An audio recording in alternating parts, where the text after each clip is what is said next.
You already bought the best off-road vehicle on the road, but now you want the best suspension? Today we're going to be looking at the sway-away suspension kit. This front coilover features a 7/8 inch hardened steel shaft, surrounded by an eye-box spring and a durable gray finish.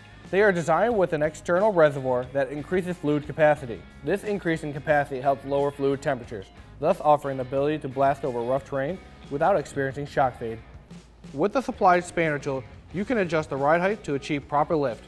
It features a red anodized finish, which will look great on your truck and make it extremely durable. The factory rear shocks on the Raptor are a quality part, but if you're ready to do some heavy off-roading, you're going to need these shocks. They feature a double adjustable compression and a single adjustable rebound. They have a piggyback reservoir, which gives you more fluid to keep the shock cool so you don't get shock fade. Just like the front, the rear has a red anodized finish with quality bushings. Now let's get it installed on our 2012 Raptor.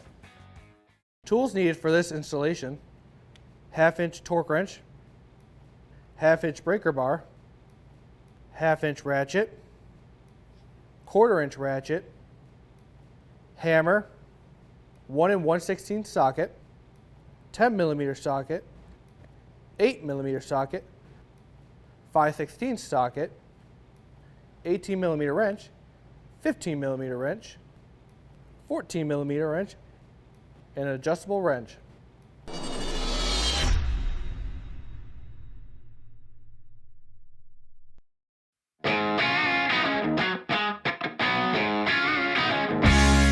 Our truck is in the air, wheels off. Let's start our install. We're going to start off with removing our tie rod. Now that we removed the nut off the tie rod, we're going to hammer the spindle to break the tie rod loose. Just pull it out and put the nut back on so you don't lose it. We're going to remove the brake line and the ABS wire. Remove both sway bar mounts to let the sway bar hang.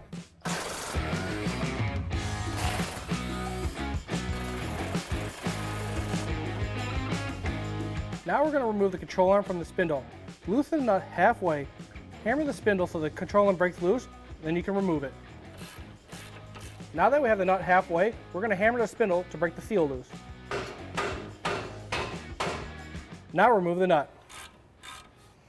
Now you'll need some brute strength to break this lower bolt loose.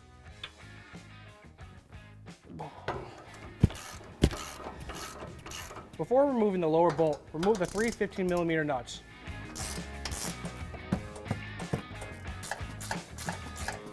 Now that all 3 nuts are removed, you can remove the lower bolt. Just pull up and pull out in the shock. As you guys can see, these shocks are beat. Time to upgrade them to the aFe sway-away coilovers.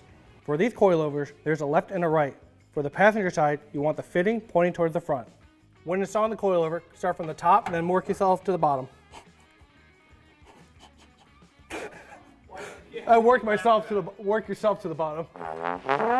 When installing the coilover, start from the top and then work to the bottom. Install the lower shock bolt to hold it in place. Now you can install the top bolts. Use the 3 bolts that were included to bolt it down. Since the shock doesn't have studs, use a ratchet strap to pull the shock up to get the rest of the bolts in. Use a 14 wrench to tighten down the 3 bolts. Use a ratchet strap to pull down the control arm to install it back in the spindle.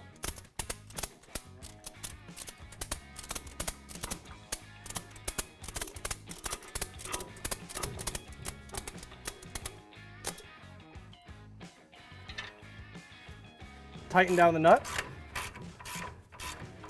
Tighten down your shock bolt. Remember to torque it down to 300 foot-pounds. Reinstall your tie rod.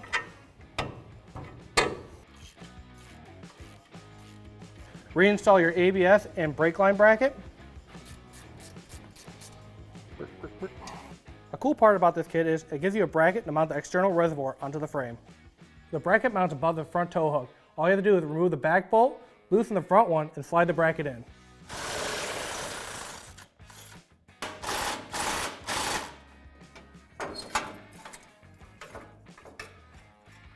Reinstall your bolt and then tighten it down.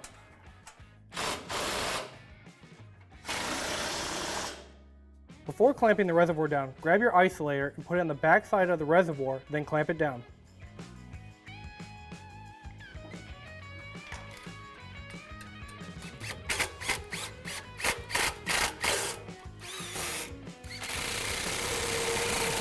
If you want to make it look cleaner, just trim up the hose clamp. Repeat the process on the other side. Remount your sway bar and then we can move on to the rear. Now for the easy side. All you need is an 18mm wrench and a 15mm socket to get that old shock off. Just remove the nut off the top, then remove the bottom bolt, remove this top bolt, and then you can remove this tired out shock. Now to install this beautiful shock, the compression adjustments go on the outside on the passenger side. Slide in the upper top bolt. Before you put the nut on, get the lower bolt in. You will need a ratchet strap to pull the rear end down to get the new shock in place. Retighten the 2 bolts. Repeat the process on the other side, then your installation is complete. This aFe sway-away system is really amazing.